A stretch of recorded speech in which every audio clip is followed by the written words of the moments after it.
Mheshimiwa Rais, baada ya burudani, naomba sasa kwa heshima na taadhima nimkaribishe Mheshimiwa Balozi Dr. Emmanuel Nchimbi, Makamu wa Rais wa Jamhuri ya Muungano wa Tanzania, ili aweze kutoa salamu zake, na baada ya hapo aweze kukukaribisha wewe Mheshimiwa Rais wa Jamhuri ya Muungano wa Tanzania.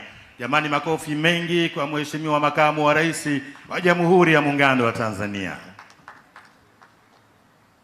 Mheshimiwa Daktari Samia Suluhu Hassan, Rais wa Jamhuri ya Muungano wa Tanzania.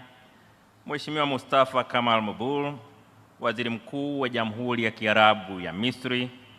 Mheshimiwa Dr. Mwigulu Lameck Nchemba, Waziri Mkuu wa Jamhuri ya Muungano wa Tanzania.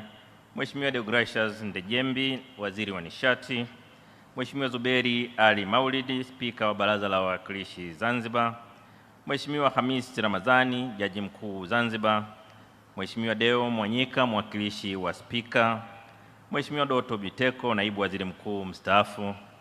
Mheshimiwa Dr. Desina, Rais mstaafu wa Benki ya Maendeleo ya Afrika. Mheshimiwa Dr. Sharozi Migiro, Katibu Mkuu wa CCM, na viongozi wote wa CCM walioko hapa. Waheshimiwa mawaziri, naibu mawaziri, viongozi wote mlioko hapa na wengine wote waliotajwa katika itifaki zilizotangulia, na ndugu wananchi. Nimepewa dakika 10 za kutoa salamu za Makamu wa Rais na nitajitahidi kuzitumia vizuri.